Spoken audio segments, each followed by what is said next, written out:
విశాఖ నగరానికి విచ్చేసిన రాజ్యసభ సభ్యుడు జీవీఎల్ మాజీ ప్రధాని నరసింహారావు విగ్రహానికి పూలమాల వేసి నివాళి. మాజీ ప్రధానికి భారతరత్న ఇచ్చినందుకు బీజేపీ పార్టీ తరఫున హర్షం వ్యక్తం చేశారు. ఎన్నో ఆర్థిక సంస్కరణలు చేసి కాంగ్రెస్ పార్టీకి ఎంతో మేలు చేసిన పీవీని కాంగ్రెస్ ఎన్నో అవమానాలకు గురి చేసింది. రెండు తెలుగు రాష్ట్ర ప్రభుత్వాలు తెలుగువారు అయినటువంటి మాజీ ప్రధానికి పీవీ నరసింహులకు ఎటువంటి గుర్తింపుని ఇస్తున్నారో చూడొచ్చు. పీవీకి భారతరత్న ఇచ్చిన బీజేపీ పార్టీకి భారత ప్రధాని నరేంద్ర మోదీకి కృతజ్ఞతలు.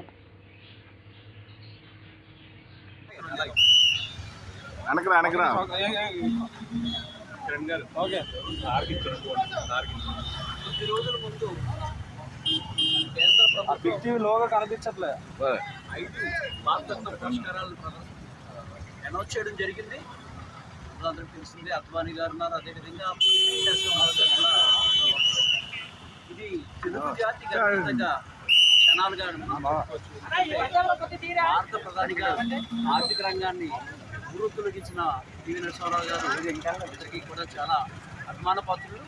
అలాంటి వారిని గుర్తించి కాంగ్రెస్ ప్రభుత్వంలో ప్రధానిగా పనిచేసిన కాంగ్రెస్ ప్రభుత్వం గుర్తించలేదు.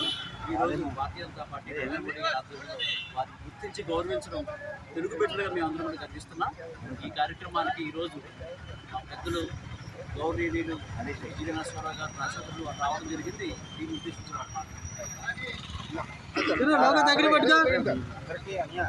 అందరికీ నమస్కారం. ఈరోజు విశాఖపట్నానికి రాష్ట్రానికి రాగానే గత వారం 4 రోజుల కిందట కేంద్ర ప్రభుత్వం, నరేంద్ర మోదీ గారి ప్రభుత్వం స్వర్గీయ శ్రీ పీవీ నరసింహారావు గారికి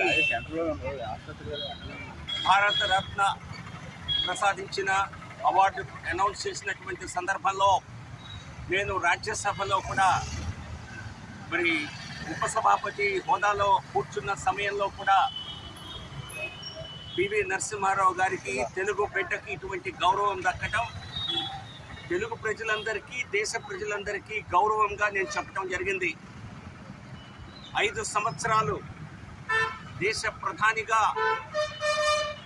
సేవలు అందించినటువంటి శ్రీ పీవీ నరసింహారావు గారు నిజం చెప్పాలంటే ఒక కొత్త శకానికి, ఒక కొత్త యుగానికి భారతదేశంలో నాంది పలికినటువంటి ప్రధానమంత్రి.